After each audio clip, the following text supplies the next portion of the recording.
శ్రీమాత్రే నమః. ఈ రోజు మనం తులారాశి వారి గురించి తెలుసుకుందాం. తులారాశి వారి ఇంట్లో దేవత తిరుగుతుంది. ఈ వీడియో చూసిన వారందరూ కూడా చాలా అంటే చాలా అదృష్టవంతులే అని చెప్పుకోవచ్చు. ఏముందులే అని చెప్పి దయచేసి అనుకోవద్దు. ఎంతో ఉన్నత స్థితిలోకి వెళ్లేవారు మాత్రమే ఈ వీడియోని చూడగలుగుతారు. ఈ సమాచారం అనేది తెలుసుకుంటారు. ఎంతో ఉన్నతమైన స్థితికి మేము ఎంతో ఎత్తుకు ఎదగాలి అని చెప్పి ఎవరైతే అనుకుంటున్నారో వారందరూ కూడా తులారాశి వారు ముఖ్యంగా ఈ వీడియో మాత్రం ఎక్కడా కూడా స్కిప్ చేయొద్దండి. మీ నీడ మీ వెన్నంటే ఈ దేవత తిరుగుతుంది. అసలు ఈ దేవతను మీరు ఎందుకు పట్టించుకోవటం లేదు? మీరు పట్టించుకోవడం కోసం, మీకు ఈ వీడియో ద్వారా తెలియడం కోసం దేవత మీకు ఏమేమి సూచనలు అందిస్తుంది, ఇదంతా కూడా పూర్తిగా తెలుసుకోవాలి అనుకుంటే దయచేసి తులారాశి వాళ్ళు ఎవరూ కూడా వీడియోని స్కిప్ చేయొద్దు, చివరి వరకు చూడండి. అప్పుడే మీకు పూర్తిగా అర్థమవుతుంది. మరి ఆలస్యం చేయకుండా వీడియోలోకి అయితే వెళ్ళిపోదామండి. వీడియోలోకి వెళ్లే ముందు చిన్న రిక్వెస్ట్, ఈ వీడియోని ఎవరైతే మొదటిసారి చూస్తున్నారో తప్పకుండా సబ్స్క్రైబ్ చేయండి. తులారాశి వారు చాలా అంటే చాలా అదృష్టవంతులు. ఎందుకంటే వీరు కొన్ని సంవత్సరాల నుంచి ఎన్నో కష్టాలని అనుభవించారు. ఆ కష్టాలన్నీ కూడా పోయే రోజైతే రానే వచ్చిందండి. అదృష్టం కలిసి రావడానికి, మీకు అదృష్టం తీసుకొచ్చి పెట్టడానికి ఆ దేవత పరితపించిపోతుంది. అంటే మీరు నమ్ముతారా? తులారాశి వారి గురించి అయితే మొదట తెలుసుకుందాము. తులారాశి వారు మనసు ఎలా ఉంటుందంటే చాలా మంచి మనసు. అన్ని రకాలైన సుగుణాలు కలిసి ఉంటారు. ఏదైనా కానీ సరిగ్గా, ఏ పనైనా కానీ, వర్క్ అయినా కానీ, ఇంట్లో ఫ్యామిలీ అయినా కానీ సరిగ్గా బ్యాలెన్స్ చేస్తారనమాట. ఎదుటి వారి వల్ల ఎటువంటి కష్టాన్ని, నష్టాన్ని వారికి రానివ్వరు. వారి వల్ల మీరు కూడా తెచ్చుకోరన్నమాట. 1% నష్టం కూడా ఎదుటి వారికి అయితే వీరి వల్ల జరగదు. అంటే నమ్మి తీరాలన్నమాట. చేతనైతే ఎవరికైనా సహాయం చేస్తే తప్ప అన్యాయం మాత్రం ఎట్టి పరిస్థితుల్లో కూడా చేయరనమాట. ఉన్నంతలోనే సహాయం చేస్తారు, లేకపోతే సైలెంట్ గా ఊరుకుంటారు తప్ప వారికి అన్యాయం చేద్దాము, వాళ్ళని ఎలాగైనా హింసిద్దాము, నాశనం చేద్దామని చెప్పి ఇటువంటివేమీ కూడా మనసులో పెట్టుకోరు. చాలా స్వచ్ఛమైన మనసు అని చెప్పుకోవాలి తులారాశి వారిది. మీరు ఎంత చెప్పినా, ఎంత ఎదిగినా కూడా ఒదిగి ఉండేటువంటి స్వభావం. కోపం కూడా వీరికి చాలా ఎక్కువ. ఎందుకంటే ఎదుటివారు కనుక ఏదైనా వీరికి నష్టాన్ని కలిగించే ప్రయత్నం చేశారు అనుకోండి, ఆ విషయం వీరికి తెలిసిందనుకోండి, అసలు వీరిని ఆపడం ఎవరి తరం కూడా కాదు. అంటే నమ్ముతారా? అంత కోపావేశాలతో ఊగిపోతూ ఉంటారన్నమాట. ఏదైనా కానీ పక్కనే ఉండి మోసం చేయాలని చెప్పి చూస్తే మాత్రం అస్సలు ఊరుకోరు. అలాగని చెప్పి వీరికి ప్రేమ లేదు అని చెప్పి చెప్పకండి. వీరికి ప్రేమ కూడా చాలా ఎక్కువ. ఎంత ప్రేమను చూపించగలుగుతారో అంత పగని కూడా చూపించగలుగుతారన్నమాట. వీరికి దైవానుగ్రహం అనేది చాలా ఎక్కువ అని చెప్పి చెప్పుకోవాలి. మిగతా రాశుల వారితో పోల్చుకుంటే కనుక ఈ రాశి వారికి, అంటే తులారాశి వారికి ఓర్పు కానీ, సహనం కానీ, పట్టుదల కానీ, ఏదో ఒకటి సాధించాలనే తపన కానీ చాలా ఎక్కువ అని చెప్పి చెప్పుకోవాలి. వీరికి ఊహ తెలిసిన దగ్గర నుంచి పాపం చాలా రకాల కష్టాలను చూశారండి. చిన్నప్పటి నుంచి కూడా ప్రతి కష్టం నుంచి కూడా ఒక గుణపాఠం నేర్చుకున్నారనమాట. ప్రతి గుణపాఠాన్ని ఆధారంగా చేసుకుని ఒక్కొక్క మెట్టు జీవితంలో ఎదుగుతూ వచ్చారనమాట. వీరి యొక్క మృదు స్వభావం కానీ, వీరి యొక్క మాట తీరు కానీ ఆకర్షణీయంగా ఉంటుంది. ఎదుటి వారిని ఇట్టే ఆకట్టుకునే మాట తీరు అనేది వీరికి ఒక గొప్ప లక్షణం అని చెప్పి చెప్పుకోవచ్చు. వీరు రీసెంట్ గా, అంటే ఇప్పుడున్న ఈ కొత్త సంవత్సరం 2025 సంవత్సరంలో వచ్చిన తర్వాత రీసెంట్ గా కొన్ని ప్రమాదాల నుంచి, కొన్ని కష్టాల నుంచి, కొన్ని నష్టాల నుంచి వ్యాపార పరంగా కానీ, లేదా వాహనాల పరంగా చూసుకున్నా కానీ, వృత్తి ఉద్యోగ పరంగా చూసుకున్నా కానీ కొన్ని నష్టాలని వీరు పొందారని చెప్పి చెప్పుకోవచ్చు. ఆ నష్టం అనేది గడప దాకా వచ్చి ఇంట్లోకి రాకుండా వెళ్లిపోయింది. దానికి కారణం ఏంటి అంటే కనుక కేవలం ఆ దేవత అని చెప్పి చెప్పుకోవాలన్నమాట. కొన్ని సందర్భాలలో అది చిన్న విషయమైనా కానివ్వండి, పెద్ద విషయమైనా కానివ్వండి, కొన్ని అసలు సంబంధం విషయాలు, మీకు వచ్చే కష్టాలు ఇప్పటి వరకు మీకు రాలేదు కాబట్టి సరిపోయింది.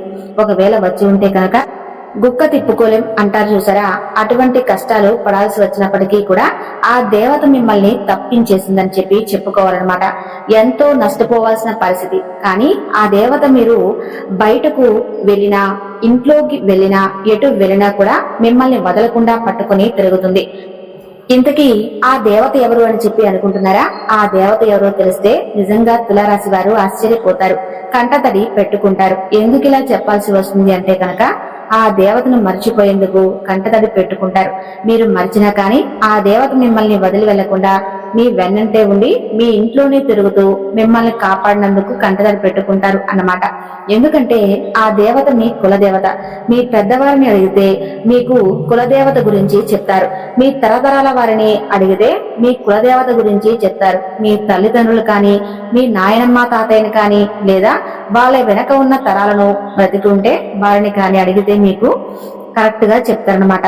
మీరు ఒక్క తరతరాల నాటి నుంచి అంటే బీరకాయ పీచు అంటారు కదా, తరతరాల అని చెప్పేసి చెప్పకుండా వారిదంతా కూడా ఒకే బీరకాయ పీచు అంటారు చూసారా. అలా ఈ యొక్క ఇంటి పేరుతో ఉన్న తరతరాలు కూడా ఆ దేవతకు గుడులు కట్టారు, సంబరాలు చేశారు, స్నానాలు చేర్పించారు, ఎన్ని పూజలు చేసుకున్నారు, వ్రతాలు చేశారు. ఆ దేవత వల్ల ఆ పెద్దవారు కష్టాలు పడకుండా ప్రతి సంవత్సరం కూడా దేవతను కొలువు తెచ్చుకుంటూ పండగలు పూజలు చేసుకునేవారు. కానీ ఇప్పుడున్న ఈ బిజీ లైఫ్ స్టైల్లో అసలు ఆ దేవత అనేది ఒకటి ఉంది అనేది కూడా మర్చిపోయారు. అంటే నిజంగా ఇది చాలా అతిశయోక్తి అన్నమాట. ఎందుకంటే ఇప్పటికైనా కానీ మీరు మర్చిపోయినా కానీ నా బిడ్డలు కష్టాలు పడకూడదు, నా బిడ్డలు బాధపడకూడదు, నా బిడ్డలు పట్టిందల్లా బంగారం కావాలి, నా బిడ్డలు నన్ను మర్చిపోయినా ఒక తల్లి స్థానంలో నేను నా బిడ్డల్ని మరిచిపోకూడదు, నా బిడ్డల్ని వదిలిపోకూడదు అని చెప్పి ఆ దేవతే మీకు గుర్తు చేయడానికి తానే స్వయంగా కదిలి వచ్చింది.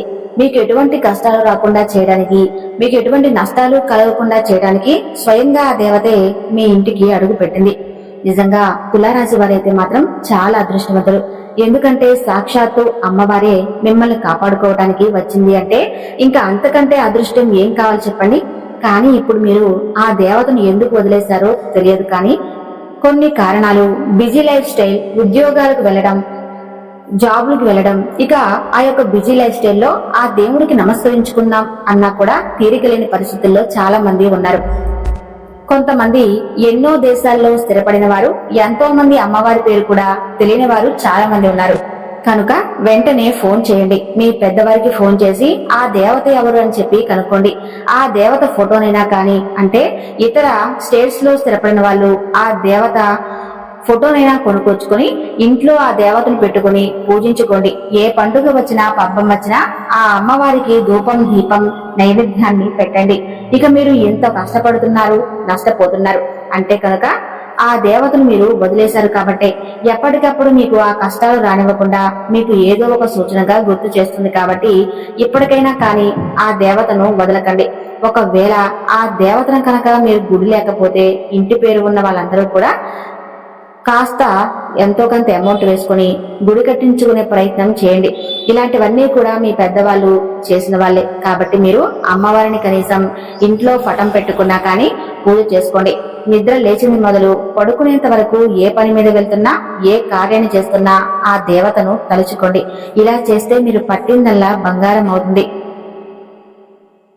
మీరు మట్టి పట్టుకున్నా కూడా అది బంగారం అవుతుందన్నమాట. కాబట్టి అమెరికాలో ఉన్న వారైనా సరే మీరు ఒక ఫోటోనైనా పెట్టుకోండి. మళ్ళీ మళ్ళీ చెబుతున్నాను, ఇక మీ జీవితంలో ఎంత మార్పు వస్తుంది అనుకుంటే ఈ ఫోటో మీరు పెట్టుకుని పూజలు మొదలు పెట్టిన తర్వాత మీ జీవితంలో అప్పుల సమస్యలు ఉంటే అప్పుల సమస్యలు తొలగిపోతాయి.